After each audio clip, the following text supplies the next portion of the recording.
अ, कल मैंने French revolution का कॉजेज और कॉन्सिक्वेंसेस डिस्कशन किया था और कुछ पॉइंट के हिसाब से मैंने बताया था आपको। फ्रेंच रिवॉल्यूशन फ्रांस की क्रांति से संबंधित बहुत बड़ा टॉपिक है। बहुत बड़ा टॉपिक नहीं है, मतलब बहुत इम्पोर्टेंट टॉपिक है। कॉन्टिनेंटल सिस्टम, ठीक है, महाद्वीपीय व्यवस्था, जिसके बारे में मेंस में प्रश्न किया जा सकता है और उसका आंसर आप पॉइंट वाइज लिख सकते हैं, लेकिन उसको ऐसे सीक्वेंस वाइज क्रमवार घटनाओं के द्वारा यदि आप उसको समझ लेंगे तो पूरा वो खाका आपके दिमाग में सेट कर जाएगा और फिर आप जब राइटिंग करेंगे तो आप एक अच्छा राइटिंग उस पर कर सकते हैं। तो सबसे पहले समझना ये है, जानना ये है कि what is continental system and how far it was responsible for the decline of Napoleon. France या नेपोलियन के पतन के लिए किस हद तक ये महाद्वीपीय व्यवस्था, कॉन्टिनेंटल सिस्टम जिम्मेवार था। तो ऐसा माना जाता है कि महाद्वीपीय व्यवस्था के कारण ही नेपोलियन एक ऐसे क्राइसिस में, एक ऐसे संकट में फंस गया कि फिर उसका निकलना मुश्किल हो गया और इसी कारण से नेपोलियन का डिक्लाइन हुआ और जो विश्व विजेता की भूमिका थी उसकी वो समाप्त हो गई, क्योंकि इस व्यवस्था के कारण ही तत्कालीन यूरोपीय राष्ट्र जो थे वो नेपोलियन के शत्रु हो गए। बीच में एक ऐसा फेज आया था कि ट्रीटी ऑफ टिलसिट, टिलसिट की संधि के बाद बहुत सारे देश जो उसके मित्र बन गए थे, लेकिन इस व्यवस्था को जब उसने इम्प्लीमेंट किया, कार्यान्वित किया, महाद्वीपीय व्यवस्था को, कॉन्टिनेंटल सिस्टम को, तो वो मित्र राष्ट्र जो थे वो इसके इनेमी बन गए, वो इसके शत्रु बन गए। तो हमें इसी बात को पॉइंट वाइज डिस्कस करेंगे और पॉइंट वाइज राइटिंग्स करेंगे तो पूरा पिक्चर क्लियर हो जाएगा और हमें लिखने में बहुत सहूलियत होगी, बहुत सुविधा होगी। तो सबसे पहले हम बात करते हैं कि कॉन्टिनेंटल सिस्टम क्या है, व्हाट इज कॉन्टिनेंटल सिस्टम। इसको मैं बोर्ड पे लिख दे रहा हूं।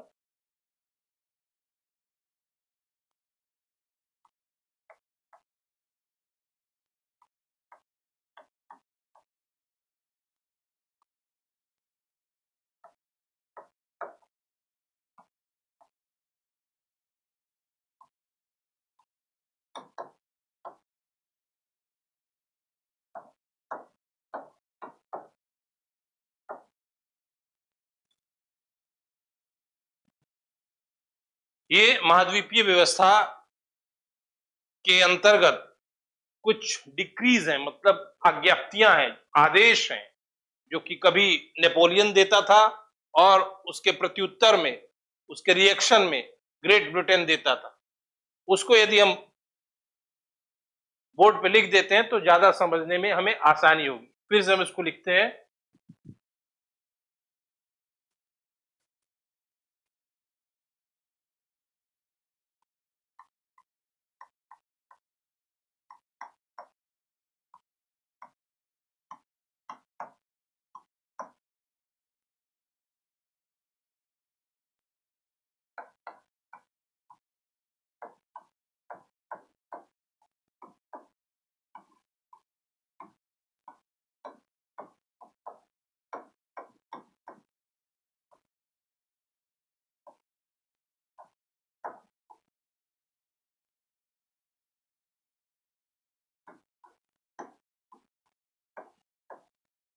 बर्लिन डिक्री,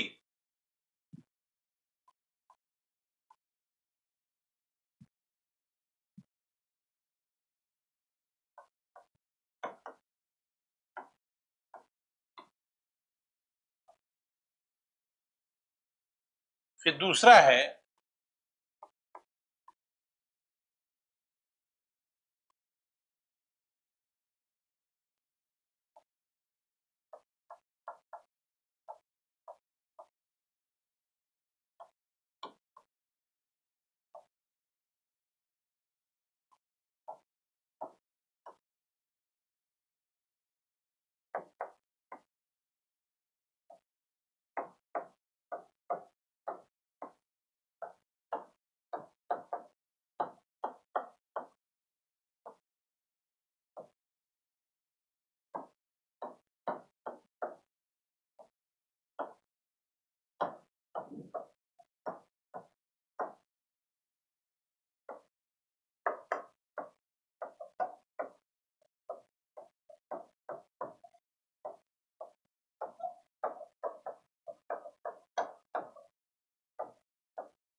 ये मैंने लिख दिया कि आपको क्रमवाइज समझाने में कि कैसे घटनाएं बढ़ती गई और कैसे ऐसा सिचुएशन क्रिएट हो गया कि फ्रांस जो था अकेला थकेला आइसोलेटेड हो गया और बाकी जो यूरोपीय राष्ट्र थे वो सारे एक एक हो गए और किसी तरह नेपोलियन को डिफीट करना उनका एकमात्र एम एंड ऑब्जेक्टिव हो गया।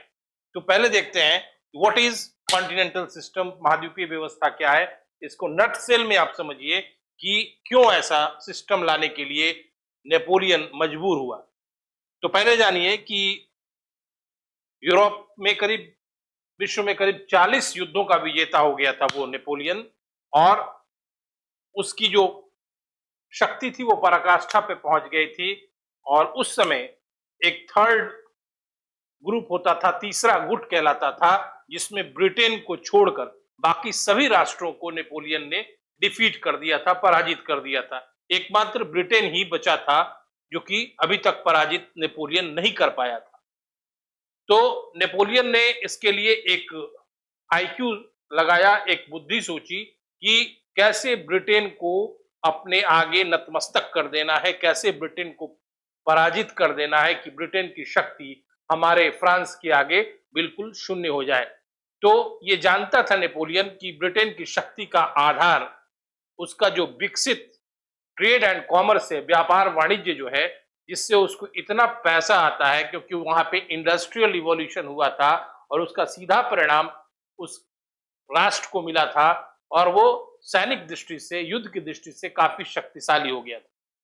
इसलिए उसको ऐसा लगा कि व्यापार वाणिज्य पर चोट करना सबसे बड़ा काम होगा।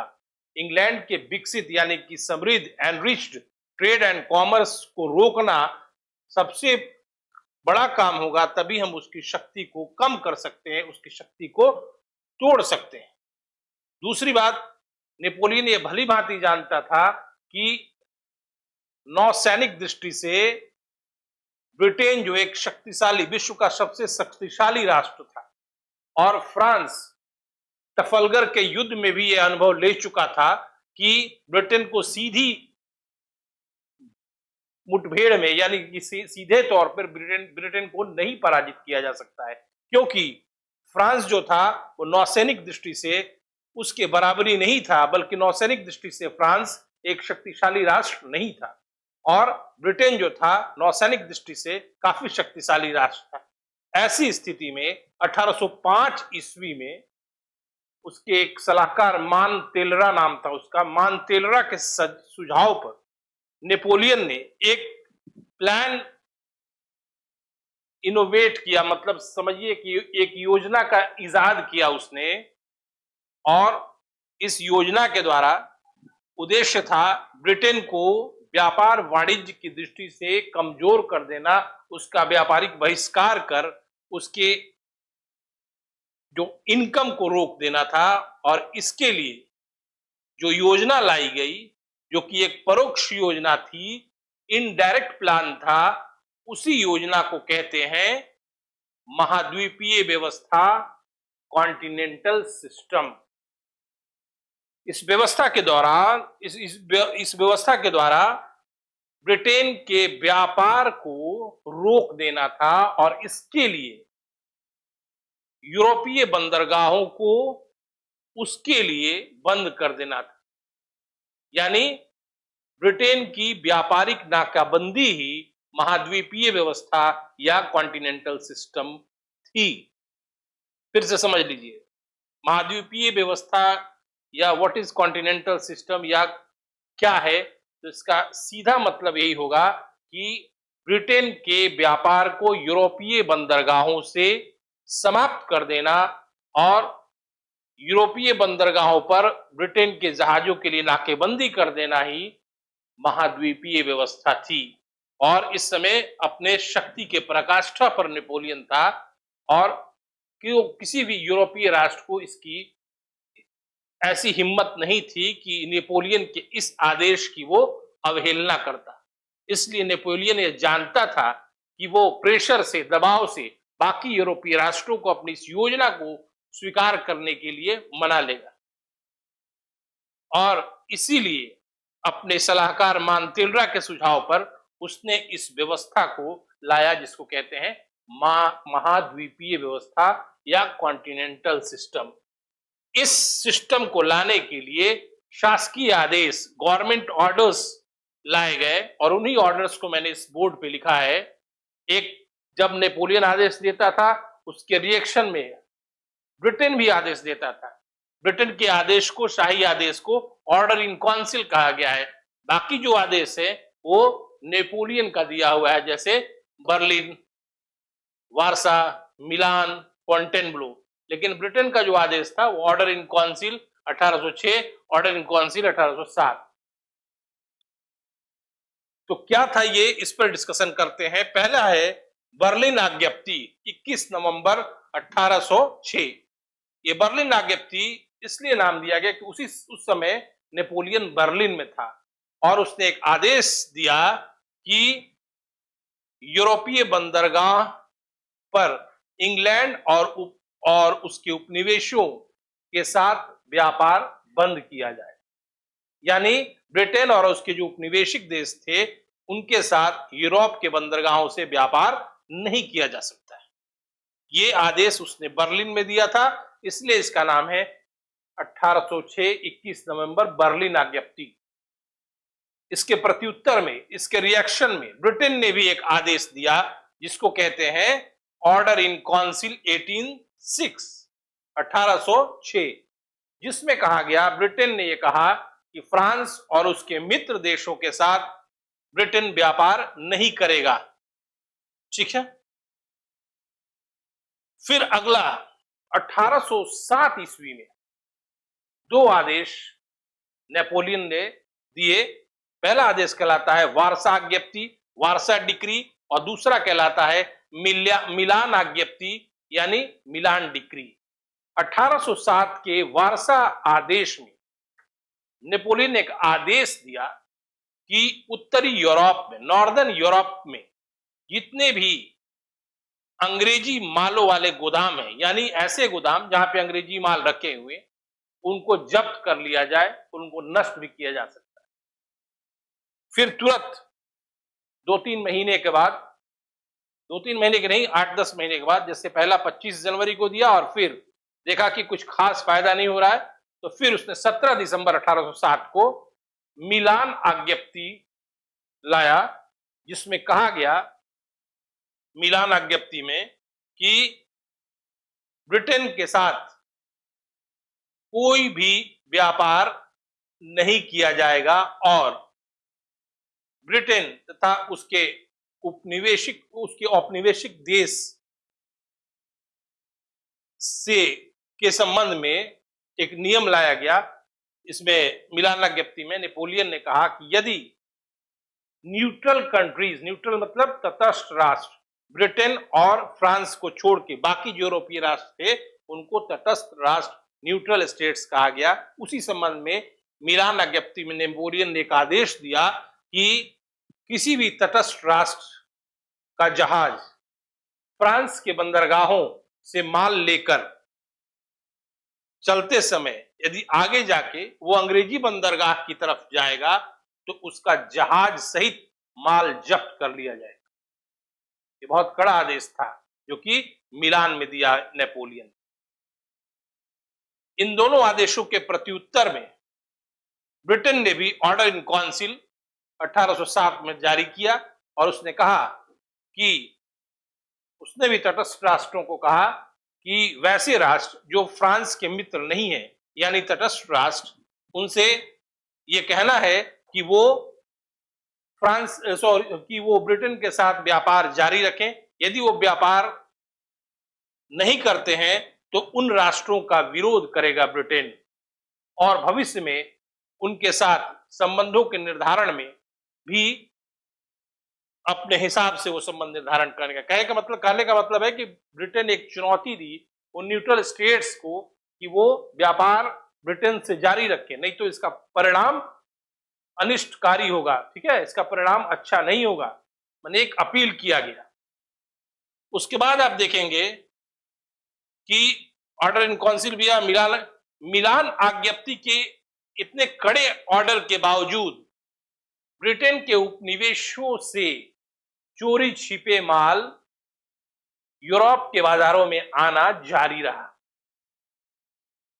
चाहे लाख मिलान आज्ञप्ति बहुत कड़ी आज्ञप्ति थी, उसके बावजूद ऐसा महसूस किया गया कि यूरोप के बाजारों में ब्रिटेन के जो उपनिवेश है उससे खुलेआम माल आ रहे हैं और ब्रिटेन की व्यापारिक समृद्धि को कोई विशेष हानि नहीं हो रही, बल्कि ब्रिटेन की व्यापारिक समृद्धि यथास्थिति बरकरार है। इसके बाद 1810 में नेपोलियन ने एक नया आदेश प्रसारित किया, एक नया आदेश घोषित किया, जिसको कहते हैं फोंटेनब्लो। फोंटेनब्लो आदेश एक ऐसा आदेश था जिसमें डायरेक्टली नेपोलियन ने कहा कि ब्रिटेन के लिए यूरोपीय बंदरगाह से व्यापार निषिद्ध है, यानी ब्रिटेन का कोई भी माल यूरोप के किसी भी बंदरगाह पर नहीं आ सकता है। यदि अगर ऐसा आएगा तो माल जला दिया जाएगा, निषिद्ध कर दिया जाएगा, जहाज जब्त कर लिया जाएगा और उसके अधिकारियों को भी कैद कर लिया जाएगा। ये फोंटेनब्लो आदेश था 1810 का, ये अंतिम आदेश था नेपोलियन। इन सारे आदेशों से हुआ यही कि कुछ समय के लिए ब्रिटेन को आर्थिक हानि हुई, कुछ समय के लिए, फॉर टाइम बीइंग, लेकिन उसका कोई विशेष प्रभाव ब्रिटेन पर नहीं पड़ा। इसलिए कहा जाता है कि कॉन्टिनेंटल सिस्टम जो था कभी भी एक्चुअल में कभी भी वो इंप्लीमेंट नहीं हो पाया। यानी फिर से सुनिए, महाद्वीपीय व्यवस्था के लाख कड़े नियमों के बावजूद ब्रिटेन की यथास्थिति में कोई बहुत बड़ा बदलाव नहीं आया, बल्कि थोड़ी बहुत उसकी आर्थिक हानि हुई, लेकिन चोरी छुपे ब्रिटेन के माल यूरोपीय बाजार में पहुंचते रहे और इस महाद्वीपीय व्यवस्था से हानि ब्रिटेन को नहीं हुई, यूरोपीय राष्ट्रों को नहीं हुई, बल्कि उल्टे हानि फ्रांस को हुई, नेपोलियन को हुई और नेपोलियन का साम्राज्य इस व्यवस्था से धीरे धीरे ध्वस्त हो गया। क्या इसका कारण था? ऐसा कहा जाता है कि why continental system was not executed in practical, क्यों महाद्वीपीय व्यवस्था व्यवहार में नहीं कार्यान्वित हो पाई उस समय, या how far extent continental system is responsible for the decline of Napoleon and French empire. ठीक है, तो इन दोनों विषय पर विचार करने से पहले हमें यह बात जानना होगा कि ब्रिटेन को क्या कष्ट हुआ था। ब्रिटेन को कष्ट यह हुआ था कि कुछ समय के लिए ब्रिटेन में थोड़ा इकोनॉमिक प्रॉब्लम हुआ, क्योंकि उसका पाउंड का मूल्य जो था 25 फ्रैंक से गिरकर 17 फ्रैंक हो गया और वहां के जो इंडस्ट्रियलिस्ट थे, व्यापारी जो थे, कुछ समय के लिए टेम्पर लूज किए और उनको ऐसा लगा कि जल्दी ही ब्रिटेन की पार्लियामेंट पर दबाव डाल के इससे समझौता करा लिए। बाकी कुछ खास नहीं हुआ, लेकिन ब्रिटेन कभी समझौता नहीं किया और ये व्यवस्था जो थी कॉन्टिनेंटल सिस्टम वाली, वो ब्रिटेन के बदले फ्रांस के लिए घातक हो गई। तो एक मेजर इश्यू है, एक मेजर प्रश्न है कि आखिर कॉन्टिनेंटल सिस्टम जो था क्यों नहीं इंप्लीमेंट हो पाया, why it was not succeed on that time, क्यों ये सफल नहीं हुआ उस समय। तो इसका कारण जान लीजिए कि महाद्वीप भी इस प्रश्न भी आ सकता है कि महाद्वीपीय व्यवस्था क्यों नहीं सफल हो पाई। ठीक है ना, कि महाद्वीपीय व्यवस्था सफलता क्यों नहीं प्राप्त हुई। इसके कुछ मूलभूत कारण थे। पहला कारण था कि महाद्वीपीय व्यवस्था के सफल होने के लिए, for the success of continental system, it is pre requisite that the nation should be strong in navy, army, navy forces. मतलब पहली बात कि यदि महाद्वीपीय व्यवस्था को सफलता की ओर ले जाना था, सफल बनाना था, तो उस राष्ट्र को जो ये लाया इस व्यवस्था को, उसको सामुद्रिक दृष्टि से, नौसैनिक दृष्टि से बिल्कुल स्ट्रांग, बिल्कुल सुदृढ़ होना चाहिए, जबकि फ्रांस नौसैनिक दृष्टि से सुदृढ़ नहीं था। जो कोई भी कंट्री, फ्रांस की बात मैं नहीं कर रहा हूं, जो भी देश अगर इस तरह की सिस्टम लाता उस समय, तो उसको समुद्र पे एक पूरा निरीक्षण, पूरा कंट्रोल होना चाहिए, तभी वो अपनी इस व्यवस्था को कायम रख सकता। दूसरी ओर ब्रिटेन जो था सामुद्रिक दृष्टि से काफी मजबूत। पहला कारण, फ्रांस नौसैनिक दृष्टि से सुदृढ़ नहीं था, इसलिए वह इस व्यवस्था को इंप्लीमेंट कार्यान्वित नहीं कर पाए। पहला रीजन। दूसरा रीजन है ये जो व्यवस्था थी कॉन्टिनेंटल सिस्टम, इसमें व्यवहारिकता का अभाव था। व्यवहारिकता मतलब प्रैक्टिकलिटी का अभाव था कि यूरोप के सस्ते और गुणवत्ता युक्त, ठीक है ना, यूरोप कह रहे हैं ब्रिटेन के सस्ते और गुणवत्ता युक्त, समझ गए, चीप एंड क्वालिटी वाला जो प्रोडक्ट था ब्रिटेन का, उसके उपयोग का आदी हो गया था यूरोप। यूरोप के बाजार में ब्रिटेन के सस्ते और गुणवत्ता युक्त माल की बहुत मांग थी और इससे डे टू डे लाइफ भी प्रभावित हो रहा था। तो कोई भी यूरोपीय राष्ट्र तात्कालिक तौर पे फॉर टाइम बिंग नेपोलियन के डर से, नेपोलियन की मित्रता से इस योजना में शामिल अपने आप को कर लिया, लेकिन कभी भी बाय हार्ट वो इस व्यवस्था की व्यवहारिकता पर विश्वास नहीं करते, क्योंकि यूरोप में ब्रिटेन के सस्ते और गुणवत्ता युक्त माल का बहुत ज्यादा मांग था। और ऐसा देखा गया कि इस व्यवस्था को स्वीकार करने वाले राष्ट्रों में भी ब्रिटेन के माल आने का क्रम जारी रहा। ऊपर से दिखाने के लिए वो नेपोलियन के साथ हो गए। दूसरी बात कि कुछ समय के लिए यूरोप में दैनिक वस्तुओं की उपलब्धता कम हो गई, जैसे रुई, कहवा, चाय, तंबाकू, चीनी, और रोजमर्रा का जीवन जो था वो थोड़ा सा दुष्प्रभावित हुआ, कष्टमय हुआ। इसलिए इस व्यवस्था के को लोग स्वीकार नहीं करना चाहते।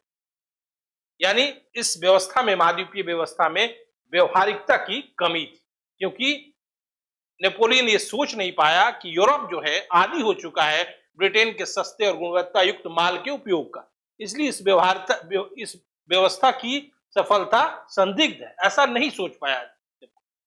दो कारण हुआ। तीसरा कारण हुआ, ये व्यवस्था क्यों नहीं सफल हुई, इसका तीसरा कारण है, मेजर इश्यू है, वो है रोल ऑफ न्यूट्रल स्टेट्स, तटस्थ राज्यों की भूमिका।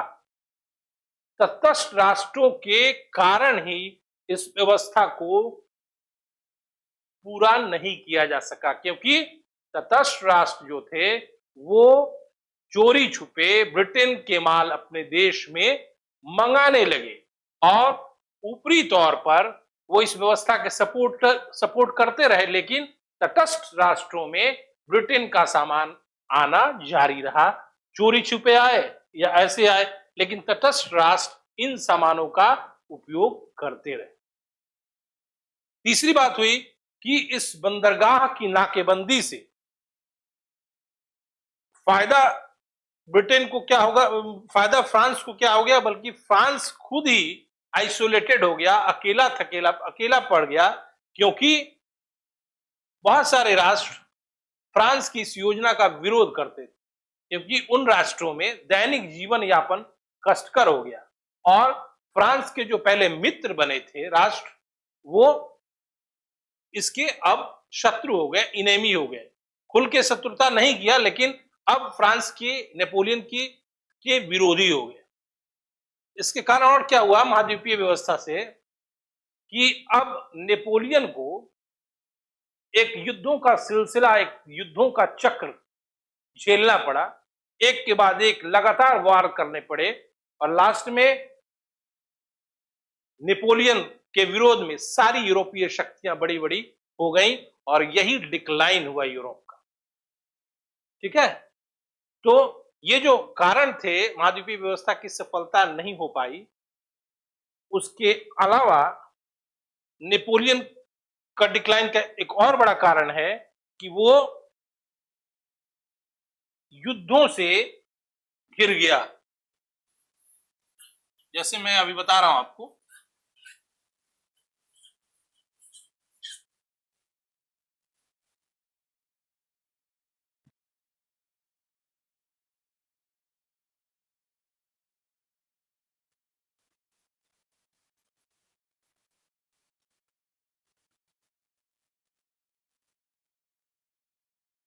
देखिए कैसा है, एक के बाद एक युद्ध करने पड़े नेपोलियन को। पहला युद्ध उसका हुआ पुर्तगाल के साथ, युद्ध वार।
पहला उसका युद्ध जो हुआ नेपोलियन का, वो पुर्तगाल के साथ हुआ। पुर्तगाल ने नेपोलियन के दबाव में आके महाद्वीपीय व्यवस्था को स्वीकार कर लिया था और उसका सहयोग करने को कहा था, लेकिन पुर्तगाल ने इस व्यवस्था को नहीं माना और ब्रिटेन के बंदरगाहों से या ब्रिटेन से मालों को मंगाने लगा।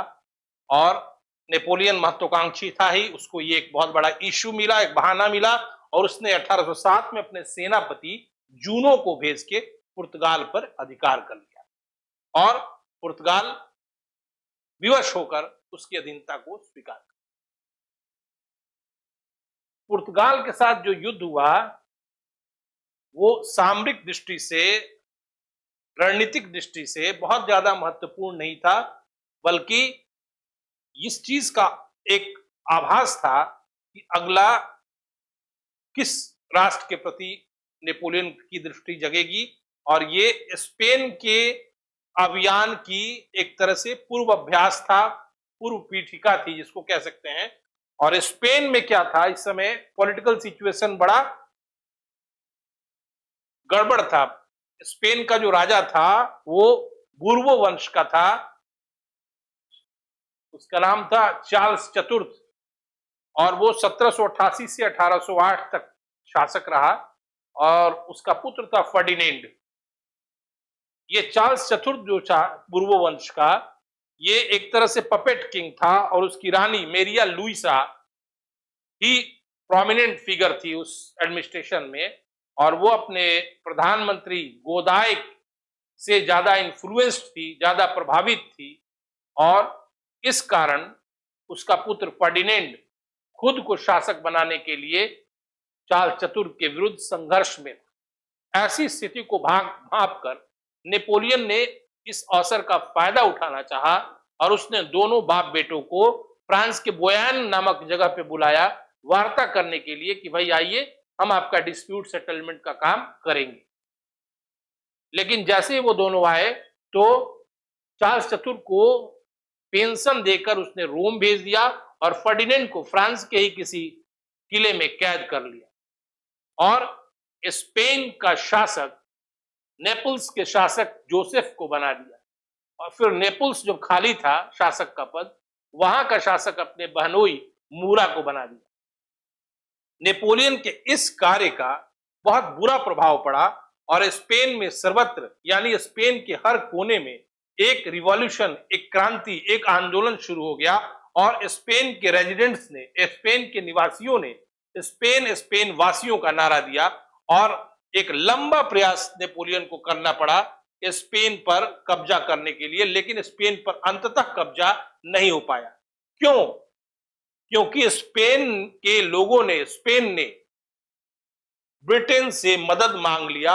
अब स्पेन से और नेपोलियन से स्पेन के मुद्दे पर ब्रिटेन से डायरेक्ट संघर्ष, प्रत्यक्ष संघर्ष की शुरुआत हो गई, और वेलेस्ली सेनानायक जो था वो बार बार मैड्रिड पर या दूसरे शहरों पर वो बराबर हमला करता था, और फ्रांस के भी सेनापति काफी शक्तिशाली थे, लेकिन फ्रेंच स्पेन पर दोबारा इसने हमला किया नेपोलियन ने, और फिर से जोसेफ भाग गया था, जिसको शासक बनाया था नेपोलियन ने। तो 1809 में स्पेन के सैनिकों ने विद्रोह किया, जोसेफ भाग गया, फिर नेपोलियन ने अपना व्यक्तिगत हमला किया और फिर जोसेफ को शासक बनाया।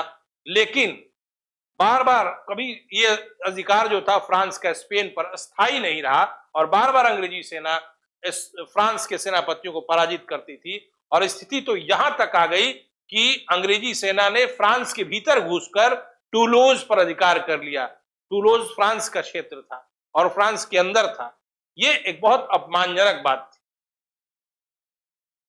थी। स्पेन के बाद ऑस्ट्रिया, ऑस्ट्रिया ने भी, ऑस्ट्रिया के लोगों ने जब स्पेन में संघर्ष को देखा तो इनमें भी राष्ट्रीयता की भावना आई, राष्ट्रीय संघर्ष, और नेपोलियन के विरोधी हो गए। और ऑस्ट्रेलिया पर नेपोलियन ने जब हमला किया, ऑस्ट्रिया पर जब नेपोलियन ने हमला किया, तो ऑस्ट्रिया काफी शक्तिशाली समझकर ऑस्ट्रिया अपने आप को पूरी शक्ति के साथ झोंक दिया फ्रांस के साथ, नेपोलियन के साथ युद्ध में। लेकिन वो हार गया ऑस्ट्रिया, और हारने के बाद उसके 46 लाख ऑस्ट्रिया निवासी जनसंख्या वाला एक एरिया, जिसमें ट्रिस्ट, क्रोशिया, ऐसे कुछ राज्य थे, फ्रांस को देने पड़े। उसको कहते हैं सॉर्नबुर्न की संधि, ट्रीटी ऑफ सॉर्नबुर्न। और इस संधि के द्वारा ट्रिस्ट, क्रोशिया जैसे राज्य ऑस्ट्रिया को देने पड़े, जिसको सामूहिक रूप से कलेक्टिव रूप से एक नाम दिया जाता है, जिसको कहते हैं इलीरियन प्रांत, इलीरियन स्टेट्स, जिसमें बहुत सारे राज्य थे, क्रोशिया, ट्रिस्ट, ठीक है ना, याद नहीं आ रहा सारे राज्य। तो ऑस्ट्रिया भी हार गया। ऑस्ट्रिया के बाद प्रशा की बारी आई। प्रशा ने भी नेपोलियन के साथ, प्रशा का भी युद्ध हुआ और प्रशा भी पराजित हुआ। बाद में प्रशा पराजय के बाद नेपोलियन के विरोध में बाद में रूस के जार के साथ प्रशा ने गठबंधन कर लिया, क्योंकि प्रशा का फेडरिक विलियम तृतीय शायद था और रूस का जार था। दोनों के बीच एक गठबंधन हुआ और नेपोलियन के विरुद्ध यह गठबंधन बना था। लेकिन उसके पहले एक घटना हुई कि रूस में 6 लाख सैनिकों के साथ नेपोलियन ने प्रवेश किया, क्योंकि रूस पहले फ्रांस का मित्र था, लेकिन कई घटनाओं के कारण इस मित्रता पर प्रभाव पड़ गया था और रूस अब नेपोलियन का मित्र नहीं रह गया था। पहला कि नेपोलियन ने पोलैंड पर हमला किया, उस पर कब्जा कर लिया, और रूस की अपेक्षा थी, एक्सपेक्टेशन था कि पोलैंड रूस को दे देगा नेपोलियन, लेकिन उसने नहीं देकर एक वारसा की डची की स्थापना कर दी, इंडिपेंडेंट डची ऑफ वारसा, स्वतंत्र वारसा की डची को स्थापित कर दी। यह भी नाराजगी का कारण था। अगला, रूस कुस्तुनतुनिया पर भी हमला करना चाहता था, लेकिन नेपोलियन ऐसा नहीं चाहता था। कुस्तुनिया पर रूस कुस्तुनतुनिया पर कब्जा करना चाहता, लेकिन नेपोलियन के चलते नहीं कर पाता था। उसके अलावा पश्चिमी यूरोप में एक संधि के द्वारा नेपोलियन ने रूस को वचन दिया था कि तुम जाके कब्जा करो, लेकिन यह सिर्फ फॉर्मेलिटीज था, कागजी फॉर्मेलिटी था। जब पश्चिमी यूरोप पर रूस बढ़ता था तो स्वीडन, पोलैंड जैसे राज्य बिल्कुल नकार देते थे, और यह संधि सिर्फ एक शोकेस की तरह था, क्योंकि उसका फायदा रूस को नहीं मिला, क्योंकि पश्चिमी यूरोप पर उसका कोई कब्जा नहीं था। इन सब कारणों से धीरे धीरे, तीसरी बात, रूस ने इस महाद्वीपीय व्यवस्था को भी अनावश्यक माना, क्योंकि उसको दैनिक सामान की कमी महसूस होने लगी।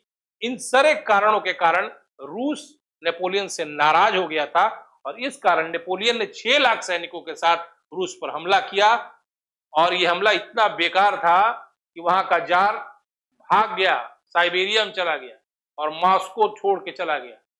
और जब पहुंचा नेपोलियन तो मॉस्को को उसने बिल्कुल उजाड़ पाया, और 6 लाख सैनिकों में से सिर्फ 1 लाख सैनिक बचते हुए वापस फ्रांस आए, बाकी 5 लाख सैनिक काल के गाल में समा गए। तो और उसके बाद फिर आप देखेंगे और भी युद्ध है, और ये एक तरह से सेकंड लास्ट फेज चल रहा है नेपोलियन के वार ईयर्स का, क्योंकि उसके बाद फिर सारे राष्ट्र एक गठबंधन बनाते हैं, फिर नेपोलियन के लिपजिंग का युद्ध होता है, फिर ऐसे लास्ट में नेपोलियन का पतन हो जाता है, वो हेलेना में निर्वासित कर दिया जाता है। तो अभी तक आप समझ चुके होंगे कि महाद्वीपीय व्यवस्था क्या है, उसका क्या दुष्परिणाम हुआ, क्योंकि नेपोलियन निरंतर युद्धों के जाल में फंसते गया और अंततः यही उसके पतन का डिक्लाइन का कारण है। क्योंकि ऐसा कहता है, नेपोलियन ने खुद कहा है कि स्पेन के फोड़े ने मुझे बर्बाद कर दिया। स्पेन में उसका जो भागीदारी था, स्पेन पर जो अभियान था, वो बिल्कुल उसी के लिए हानिकारक हो गया। एक तो महाद्वीपीय व्यवस्था एब्सर्ड प्रोग्राम था, उसके बाद फिर स्पेन पर इसका हमला जो था, स्पेन के फोड़े ने मुझे बर्बाद कर दिया, ये नेपोलियन का स्टेटमेंट। ठीक है ना? इसलिए अब आप समझ गए होंगे कि महाद्वीपीय व्यवस्था क्या है और महाद्वीपीय व्यवस्था से क्या परिणाम हुए, क्यों ये व्यवस्था सफल नहीं हो पाई। That's all. ओके।